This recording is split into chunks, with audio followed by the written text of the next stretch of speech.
누군가가 무기를 들기 시작한 순간 경쟁이 시작됐습니다.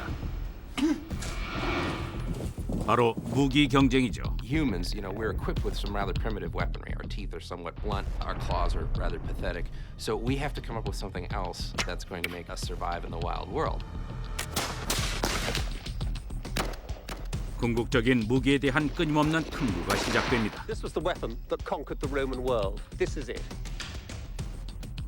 전쟁 무기는 일격과 반격을 거듭하며 점점 진화했습니다. 폭력적인 피해 여정이었죠. When a new technology appears and you're confronted with it, what it ends up becoming is a slaughter.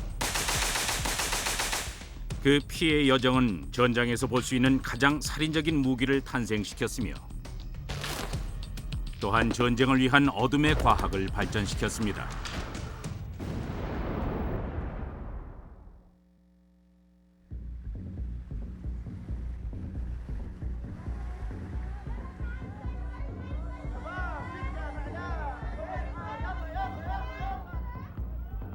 이것은 오늘날 볼 수 있는 전투 상황입니다.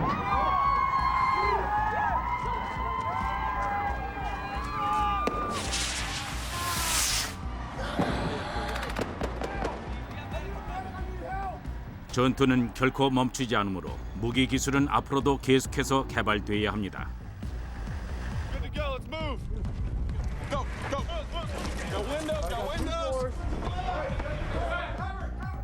이 미군 병사들이 가지고 있는 최신형의 최첨단 무기들은 그들의 생존 싸움에 필수적입니다.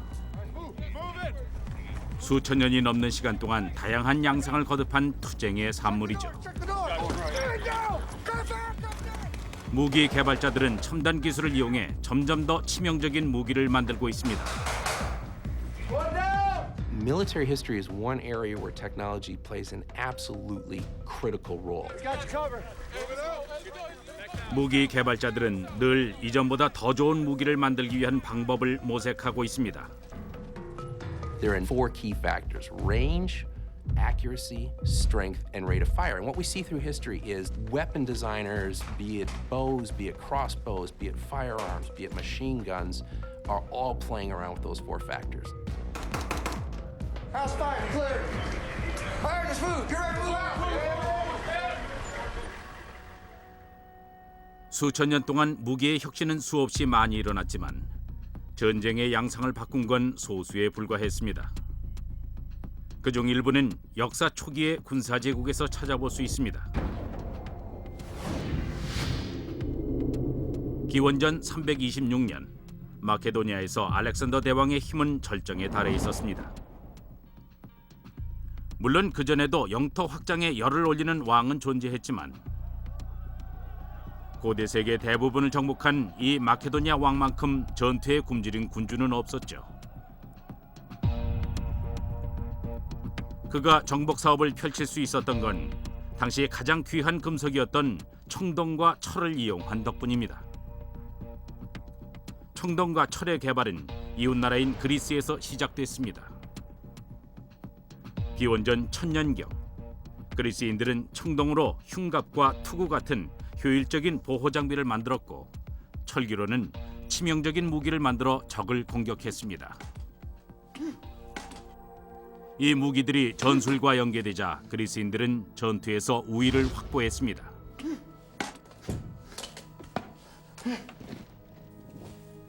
그들은 막강한 전투 장비들을 만들었고 그때부터 서양에선 조직적으로 전투를 벌이기 시작했습니다.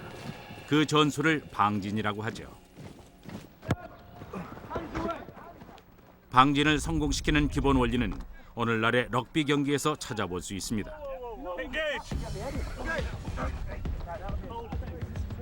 방진은 팀워크와 조직력이 중요합니다.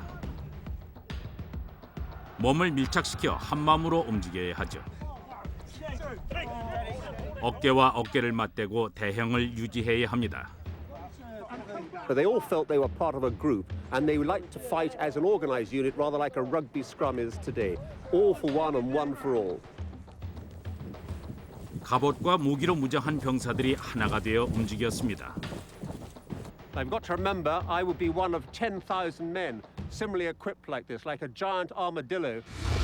So basically this is a combination of defending myself with the shield from any missiles or thrusts coming, but also offensively going forward and stabbing in the face, in the stomach, straight into the unprotected groin there, and then another one to finish him off, and then ready for the next one. 알렉산더 왕의 시대에 이르자 방진에서 사용되는 무기는 더욱 치명적으로 진화됐습니다. 창은 6m 길이의 살인 무기로 재탄생되는데 사리사라 불리는 이 창은 병사의 키보다 3배 이상 더 길었습니다. 따라서 자연히 공격 범위도 더 길어져 앞줄의 오열만으로도 적군을 무찌를 수 있었죠. 이렇게 무기를 더 효율적으로 사용하게 되자 방진은 탁월한 공격 전술이 됐습니다. For its period, the Phalanx was the most successful fighting unit in the world. Nothing could stand against it.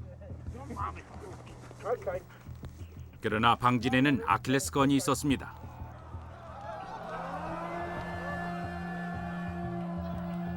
기원전 197년 그리스 키노스 세팔라이 전투. 고대 세계에 떠오르는 초강대국 로마가 견고한 방진의 권위에 도전장을 내밀었습니다. 피비린내 나는 격돌이 시작됐죠. When the Macedonian phalanx met the Romans, they were aghast, they were shocked. They'd never seen wounds like that. The Romans managed to completely hack people to pieces. Heads lying around, spleens split open, bodies hacked in half. Basically, it was a massive butcher's shop.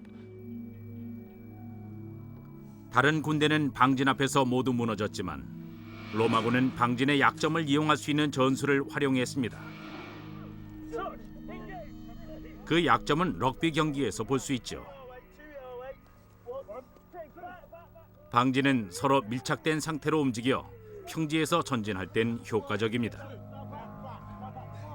하지만 방진은 회전이 어렵습니다. 그래서 로마군은 키노스 세팔라이 전투에서 바로 이런 약점을 이용해 후방과 측면을 공격했습니다.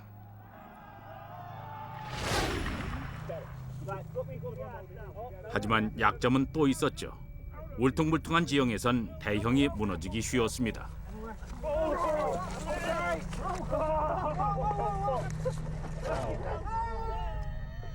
그렇게 방진은 산산조각났고 그 충격파는 동부 지중해 전체로 퍼져나갔습니다. 그러나 이들이 패배한 건 로마의 전술 때문만은 아니었습니다. 로마가 승리를 거둔 건 특별한 무기 때문이었죠. 로마인들이 400년간 맹위를 떨치게 만든 무기는 바로 글라디우스입니다.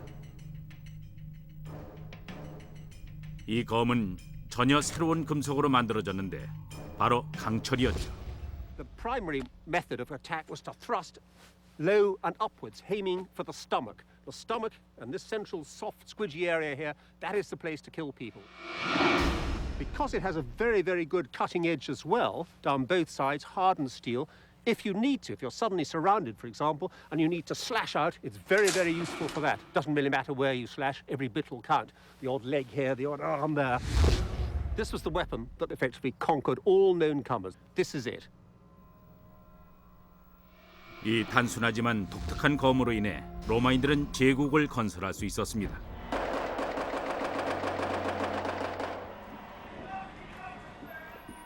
이제 전투의 양상은 달라졌습니다.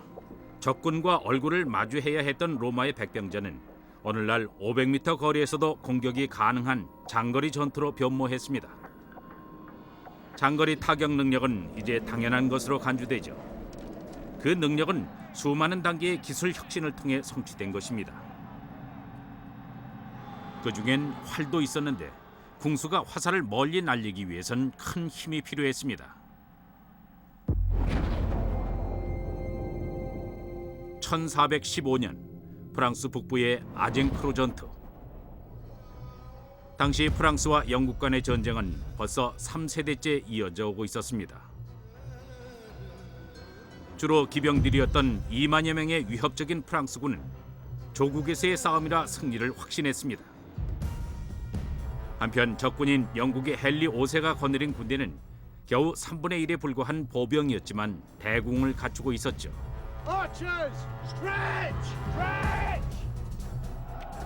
약 220m 거리에서 궁수들은 일제히 사격을 가했습니다. 프랑스 기병이 돌격에 나섰지만 전면 돌파에 실패하자 이번엔 보병이 나섰습니다. 하지만 이번에도 적의 화살이 쏟아졌죠. 아쟁크르의 좁은 늪지대에서 프랑스군은 속수무책이었습니다.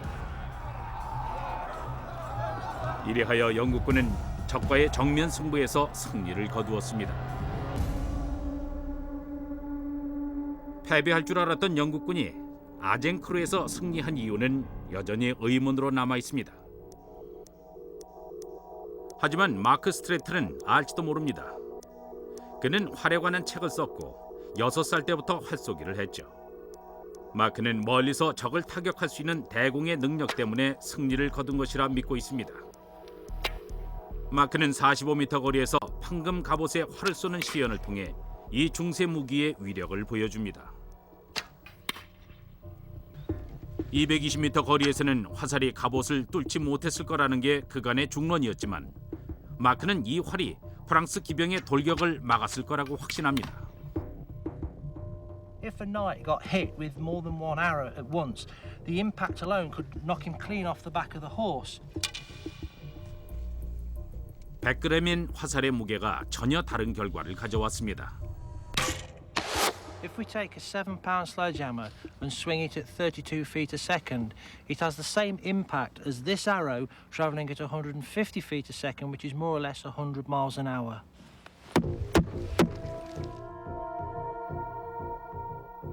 하지만 좀 더 치명적인 무기가 되려면 다른 무언가가 필요했습니다. 바로 전문가입니다. 전문 궁수와 활이 결합해 강력한 전투 기계가 되는 것이죠. 영국의 궁수들은 강했지만 훈련을 통해 정확한 발사 각도를 익혀 좀 더 멀리 그리고 더 정확히 발사할 수 있게 됐습니다. I know that feels too low, that feels too high, but just there feels comfortable. That is right. 이 정도의 효율성을 얻는 데에는 엄청난 대가가 요구됐습니다. For a longbowman to have been good, that necessitated training and necessitated years and years of training.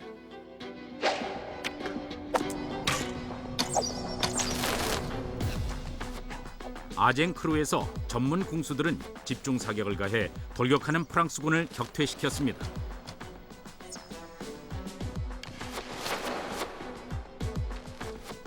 대궁은 정확도와 사정거리, 발사율 등 그 어느 것 하나 뒤지지 않는 최고의 무기였습니다.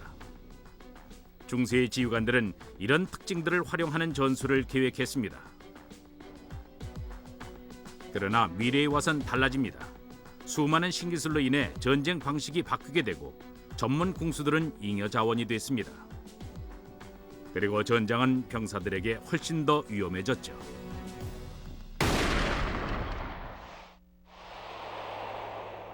그 기원은 약 600년 전 원나라에서 시작됐습니다. 당시 제국의 연금술사들은 불로장생의 약을 찾던 중 아이러니하게도 죽음의 길과 맞닥뜨리게 됩니다. Gunpowder transformed the world of warfare. 세 가지 물질의 조합이 화약의 폭발적인 위력을 발생시켰습니다. 먼저 황은 연소의 속도를 높입니다. 그리고 숯은 연료가 됩니다. 마지막으로 초석은 산소를 만들어내죠. 화약 제조법에 관한 지식은 동양에서 유럽으로 전해졌습니다. 하지만 무기의 발전은 느리게 전개됐습니다. 많은 병사들이 사용했던 최초의 보병 무기는 무거운 화승식 머스킷 총이었습니다. 약 1500년경에 군대에 도입됐죠. This is a matchlock. It gets its name from the ignition system, which starts by having a piece of match or cord.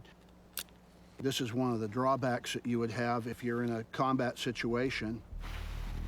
Presto. Now we have fire. 이제 화승총에 화약과 탄환을 채워 넣습니다. 그 다음엔 화약을 약실에 재서 발사 준비를 시키죠.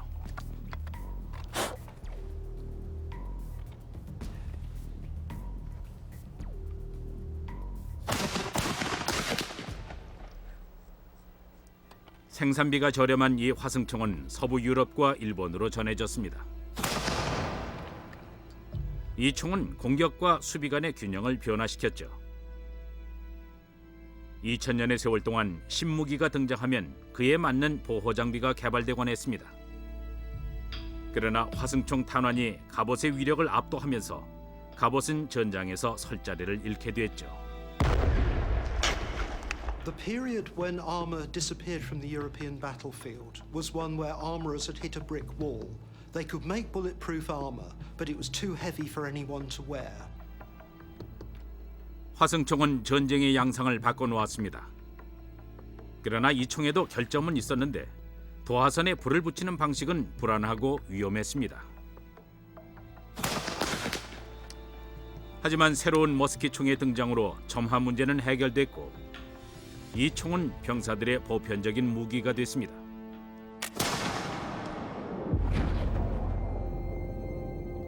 (1815년) 벨기에의 워털로라는 마을 인근에서 유럽의 최강 군대들이 격돌했습니다. 나폴레옹 황제가 가담한 역사상 가장 치열했던 전투 중 하나로 머스킷과 대포가 동원됐죠. 자욱한 화약 연기로 인해 병사들은 한 치 앞도 제대로 볼 수가 없었습니다.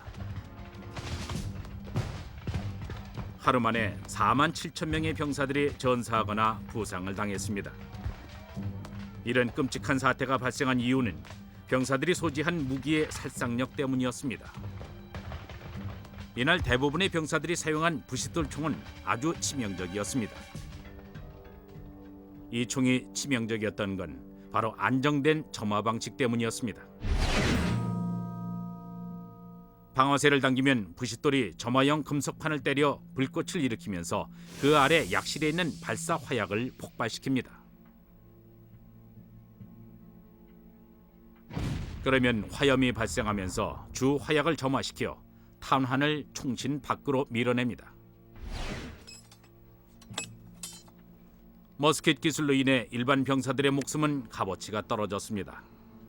손쉽게 대체가 가능했기 때문이죠. 충수들은 몇 년씩 기술을 익혀야 했던 궁수와는 달리 몇 달만 훈련을 받으면 총을 잘 다룰 수 있었습니다. War became more of a mass production enterprise in which the soldier was a small cog in a very large wheel.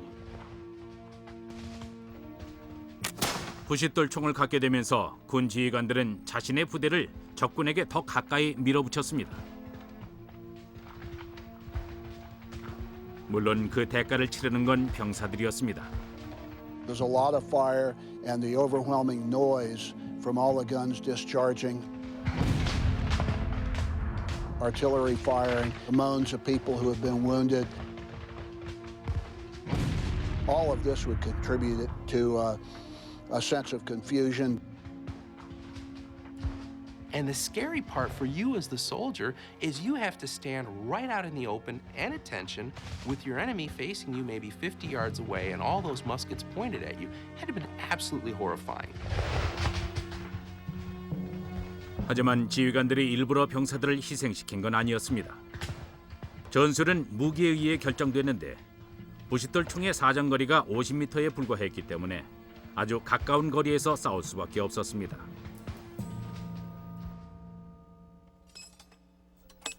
따라서 군사들에게는 좀 더 먼 거리에서도 교전을 가능하게 해주는 총이 필요했습니다.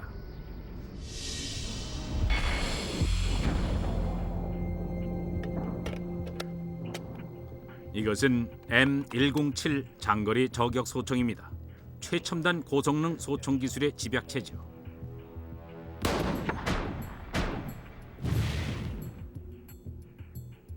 이 소총은 2000m 떨어진 거리에서도 사람을 맞힐 수 있습니다.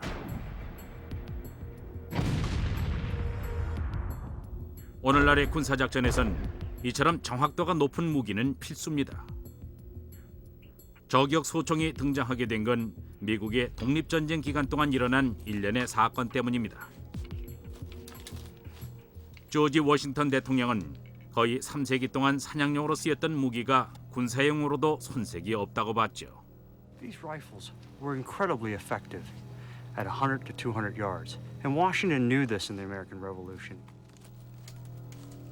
미 반군이 영국의 직업 군인들과 충돌했을 때 조지 워싱턴은 정확한 사냥 소총을 가진 사냥꾼들을 입대시켰고 그들은 저격수의 시초가 됐습니다. It was almost like a terror weapon. It was good at hitting individuals. That's the beginning of a sniper's culture, where you start to pick out a target of high value. And he stalks that individual and shoots him. 이 소총의 명중률이 높은 건 독특한 특징 때문인데 그 특징을 가장 잘 설명하는 것이 나선 패스입니다. 미식 축구에서 쓰이는 기술이죠. 쿼터백은 공을 엄지와 나머지 손가락들 사이에 끼우고 돌리며 던지기 때문에 공은 공중에서 회전합니다.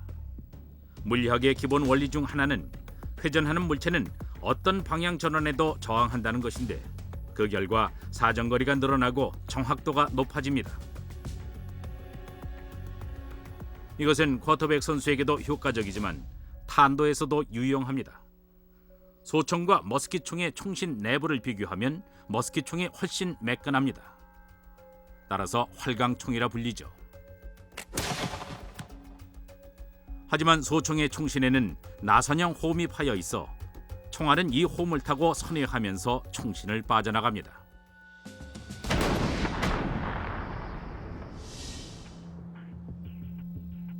축구공처럼 탄환이 회전하면 안정 상태를 유지하는데 마치 비행하는 회전의처럼 균형을 잡게 됩니다.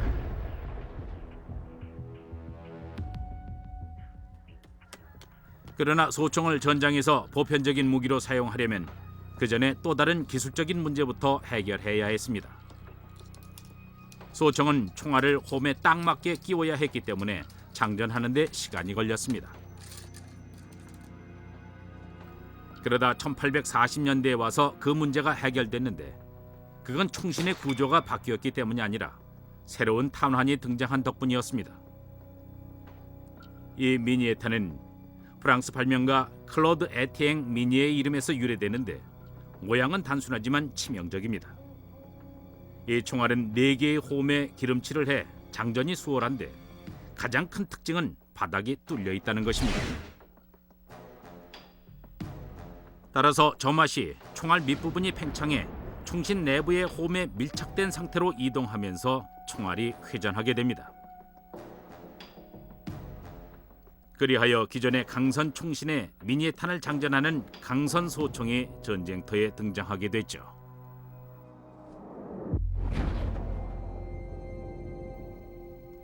(1862년) 미국 남북전쟁의 엔티텀 전투.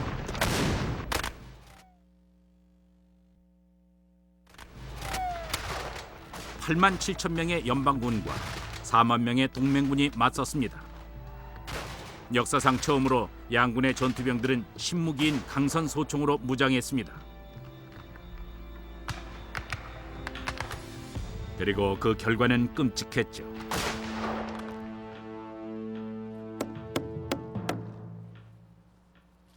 Here we have two weapons that were used during the American Civil War. This is a smoothbore musket firing a round ball. This is a rifled musket firing a conical Minié bullet. 구형 소총과 신형 소총의 정확도를 비교하기 위한 실험입니다. 70m 거리에서 각각 6발씩 쏩니다. 먼저 활강총입니다.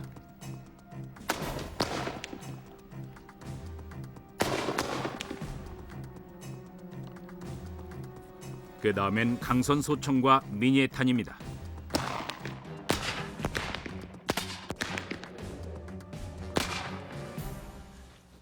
Okay, smoothbore, 69 caliber, may have broken both arms, but there's only 2 hits out of 6 shots.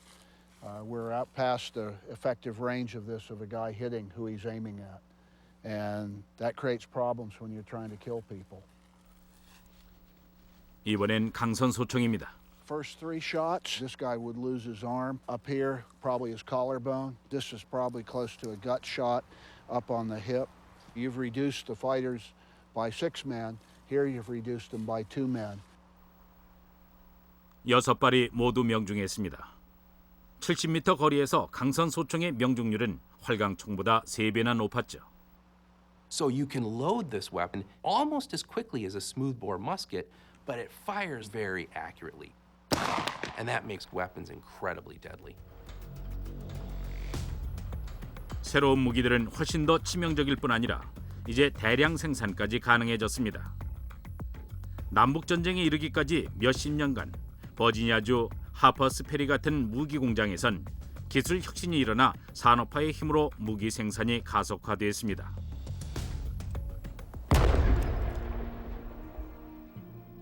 앤티텀 전투로 2,000명의 전사자가 발생하는 과정에서 작은 땅덩이의 주인이 15번이나 교체됐습니다. 또한 전투 마지막 날엔 23,000명의 사상자가 나와 미국 전쟁 역사상 가장 처참했던 날로 기록됐죠. 이렇게 끔찍한 결과를 낳은 데에는 신형 강선 소총의 역할도 컸습니다. 전투가 끝난 후에도 이 무기로 인한 희생은 계속됐습니다. 강선 소총에 맞아 부상당한 사람들 중 상당수는 감염으로 죽어갔습니다.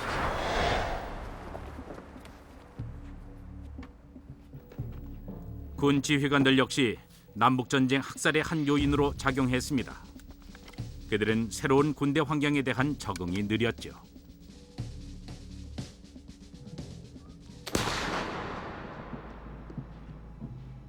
Well, the technology has changed, the tactics really haven't changed. Marching right out in the open, shoulder to shoulder, like they would have done in the days of Napoleon.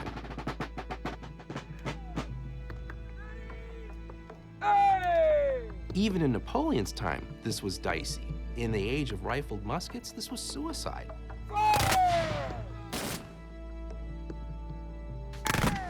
When a new technology appears and you're confronted with it, you rely on the old ways. And what it ends up becoming is a slaughter.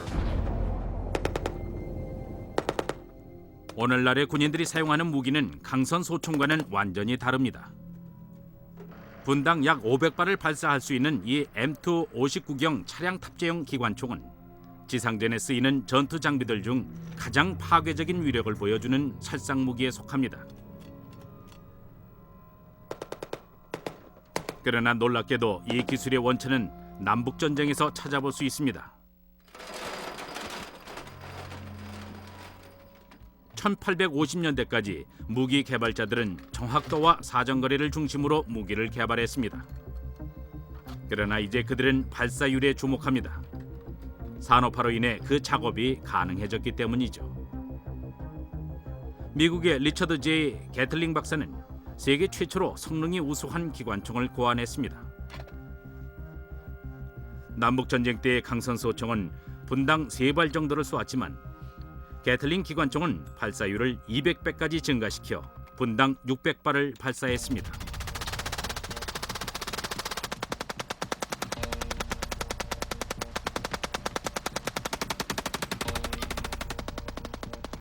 하지만 이 기관총에도 단점은 있었습니다. 크기가 소형 대포만 했기 때문에 전쟁터에서 말을 이용해 끌고 다녀야 했습니다.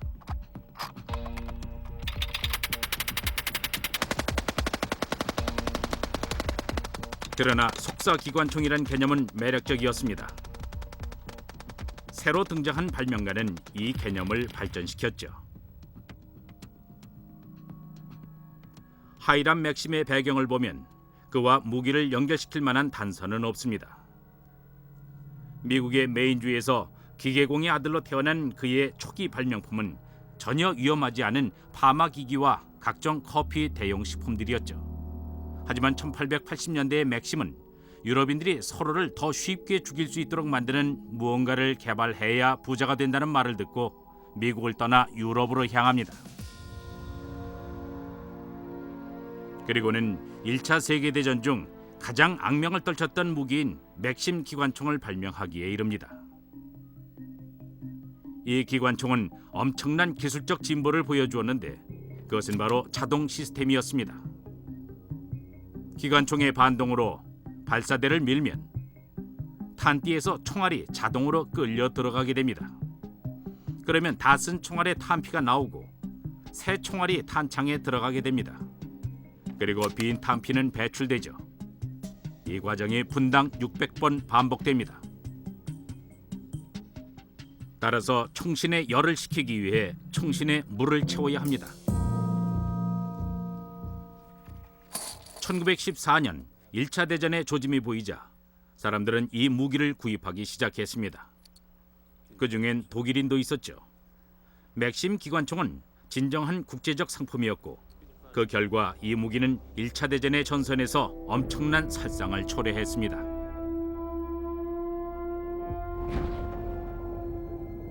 서부 유럽 전선의 손무 전투.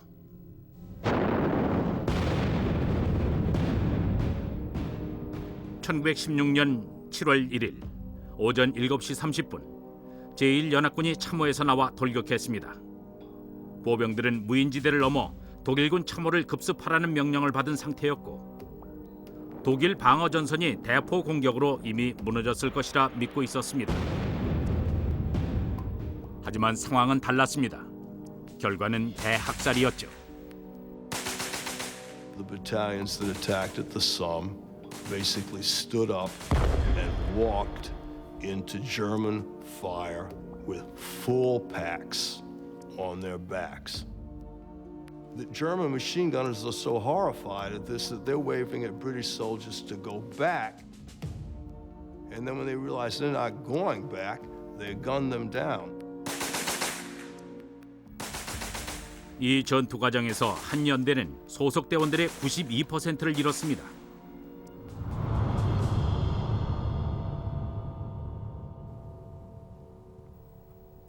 맥심의 효과는 저격용 소총과 완전히 대조를 이루었습니다. 정확도가 아닌 총알 개수에 중점을 둔 것이죠. You see where the rounds are hitting or impacting out there. You don't even have to aim. If you have a line of troops coming towards you, you merely keep shooting where you see those fellows falling, and you keep shooting into them.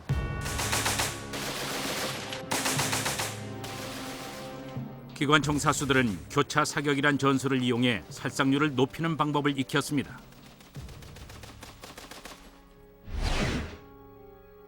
위에서 보면 맥심 기관총 사수들은 좌우로 전장을 휩쓸었습니다. 교차로 사격되는 영역에 들어오는 병사들은 총탄을 2배로 맞았죠.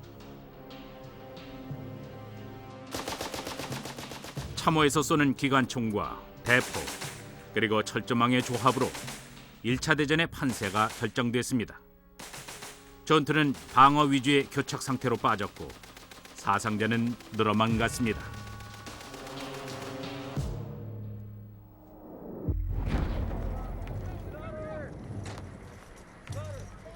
기관총의 눈부신 활약은 차세대 휴대용 자동 소총으로 가는 포문을 열어놓았습니다.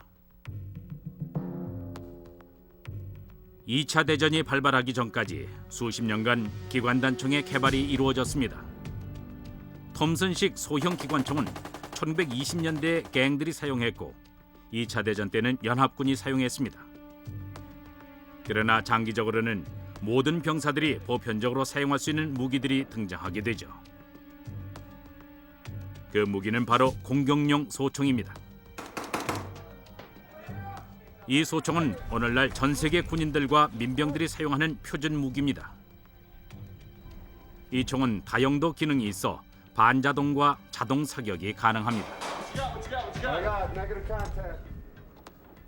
미군이 현재 사용하고 있는 M4 소총은 최첨단 무기입니다. 그러나 공격용 소총의 초기 모델인 AK-47과 M16은 기술 수준이 낮은 무기도 경우에 따라 대단히 효율적일 수 있음을 보여줍니다. The AK-47, or automatic Kalashnikov of the year 1947, has really been, in many ways, one of the most important firearms in history. 이 총은 2차 대전 때 전차 지휘관으로 활약했던 미카일 칼라시니코프가 소련에서 발명한 무기로 그의 공격용 소총은 1949년 소련군이 채택했고 그는 그 공로로 1급 스탈린상을 수상했습니다. AK-47은 오늘날 세계에서 가장 널리 사용되고 있는 군용 무기로 최대 1억 정이 팔린 것으로 추정되고 있습니다. 이 무기는 군대와 민병대, 반체제 운동가들과 테러범들에 의해 널리 사용되고 있죠. AK를 한꺼풀 벗겨보면 그 이유를 알 수 있습니다. First of all, it's a very simple mechanism. We have a dust cover, a mainspring, a bolt carrier, and inside the bolt carrier, a bolt. We don't have a lot of moving parts, but what we do have is a certain looseness. You can hear that rattle. That rattle means that the parts have been given a certain amount of play. That play allows this weapon to function even though there may be dirt or filth from the firing of the weapon encrusted inside these grooves. That play means a high degree of reliability. 이런 단순한 구조는 누구나 AK-총을 사용할 수 있다는 의미이기도 합니다.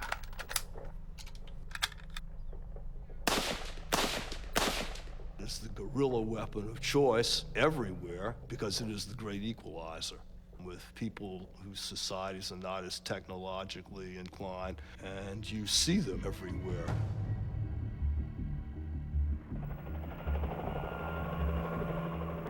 AK-47이 예상 밖의 활약을 보여준 전쟁이 있습니다.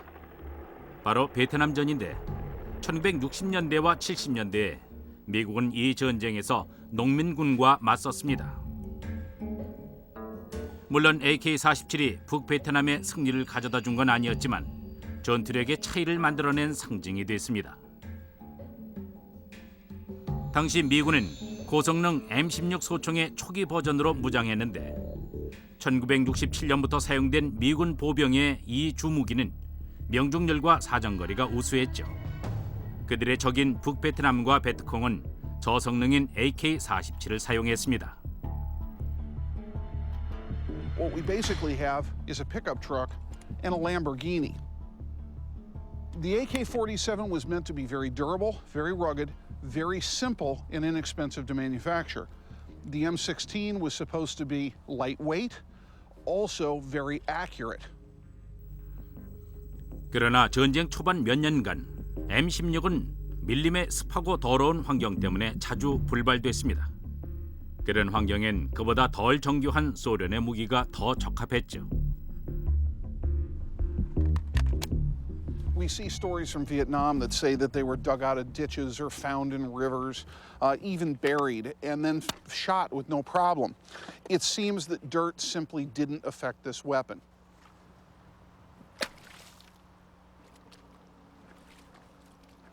Well, now let's see if this will actually fire.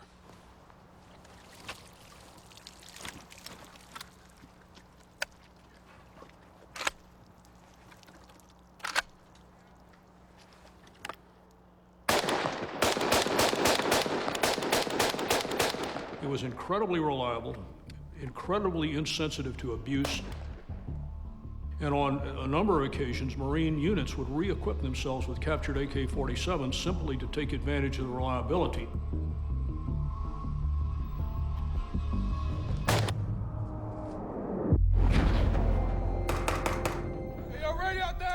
오늘날의 공격용 소총은 군인들의 필수 무기로서 그 수요가 절정에 달해 있습니다.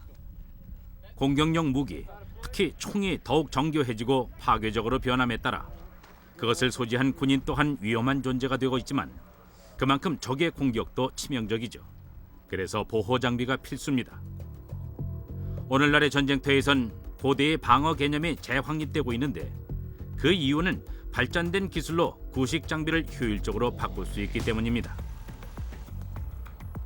1965년 뉴욕주의 듀퐁사에서 화학자로 일했던 스테파니 콜렉은 자동차 타이어를 가볍게 만들기 위한 소재를 찾던 중에 우연히 강철보다 5배가 더 강한 합성 섬유를 발견했습니다. 듀퐁사에선 이 기적의 신소재를 케블라라 불렀죠. 이 섬유는 군 장비용 소재로서의 적합성이 검증돼 방탄복의 소재로 사용됐습니다. Well, here's the entry hole. Let's see what damage it's done. Hasn't gone through. I can feel it down at the bottom here. 케블라의 위력은 섬유 조직에서 나옵니다. 조직이 거미줄 같은 효과를 내면서 총알의 에너지를 흡수하고 분산시켜 군인의 생존 가능성을 높여주는 것이죠. 권총탄은 유연 방탄복으로 막을 수 있지만 전쟁터의 병사들에게는 고속 탄환을 막아줄 수 있는 방탄복이 필요합니다. 군부대에선 이 단단한 세라믹 판을 사용하는데 이 역시 케블라처럼 합성 물질입니다. 가장 단단하다고 알려진 소재 중 하나죠. 멀리서 보면 AK 탄환이 세라믹 판을 관통한 것처럼 보입니다. You can see it's fragmented. There's lots of small pieces here. We'll turn the plate over and see nothing has come through this side. 케블라와 세라믹 판을 결합시키자 엄청난 방어력이 발생했습니다. 두꺼운 강철도 효과적일 수 있지만 같은 수준의 방어력을 발휘하려면 두께가 12mm는 돼야 합니다. 그러면 무게가 18kg이나 돼 비실용적이죠. 반면 케블라 조끼와 세라믹 판은 무게가 약 11kg 정도입니다. 따라서 현대의 가벼운 방탄 조끼는 병사들의 전투 장비에서 가장 중요한 필수 보급품이 됐습니다.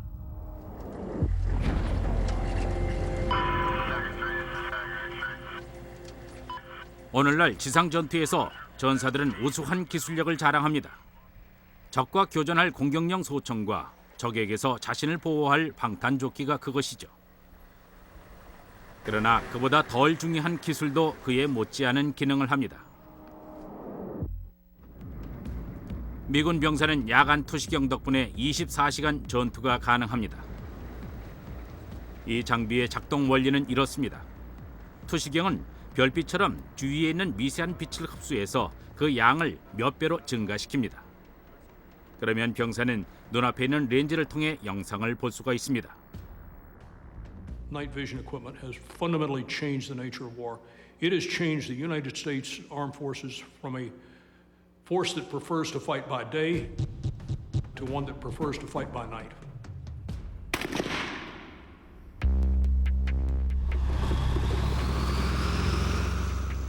현재 개발 중인 신기술들은 군인들의 몸까지 최첨단으로 만들겠다는 목표를 가지고 있습니다. 군인들이 짊어질 수 있는 장비의 최대 무게가 자기 체중의 반이라는 한계를 뛰어넘기 위해 미 육군이 엑소스켈레톤을 개발 중에 있죠. 이것은 병사들의 힘을 배가시켜 90kg의 무게도 거뜬히 나를 수 있게 해주는 착용 로봇입니다.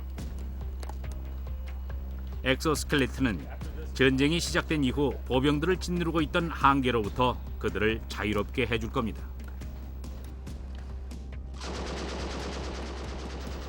그러나 최종 목표는 전쟁터에 있는 전사들을 완전히 대체하는 것입니다.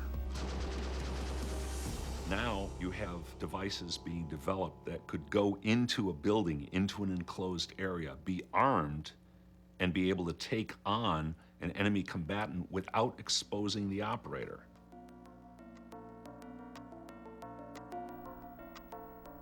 원격 조종되는 무장 로봇이 미래로 가는 길에 불길한 그림자를 들이오고 있습니다. 공상과학적 요소들이 전장에 등장하는 것이죠.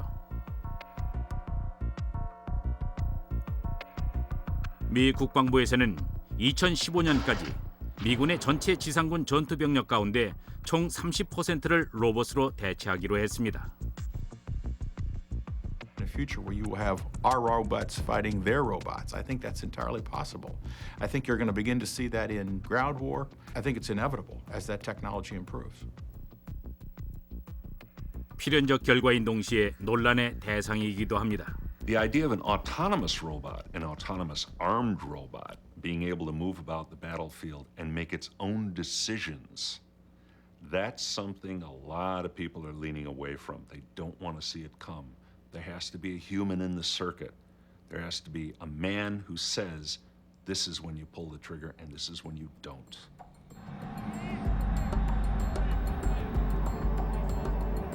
캘리포니아 포트 어윈의 해병대 훈련소에는 현대 기술이 만들어낸 최신 무기들이 갖춰져 있습니다.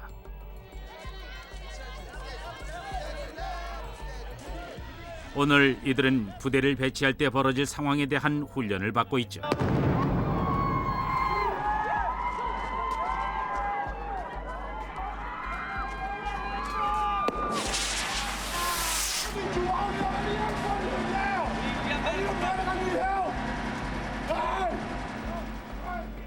오늘날의 전장에서 병사들은 언제든지 어떤 수준의 전투라도 감당할 준비를 해야 합니다. 길가에서 터지는 폭탄과 부상자를 후송할 때 공격해오는 저격수의 총알에 맞서야 하죠. 이것이 현대전의 현실입니다. 지난 3,000년 동안 벌어진 전쟁들만큼이나 무자비하죠. 역사를 통틀어 인간은 결정적 우위를 점하기 위해 기술을 발전시켜 왔습니다. 하지만 역사는 전술과 인간의 판단력이 동반되지 않은 기술은 소용없다고 말하고 있죠. 하지만 이 세 가지 요소가 전부 갖추어진다면 최고의 전략이 탄생할 것이고 미래의 군대는 승리를 위해 그 전략에 의존하게 될 것입니다.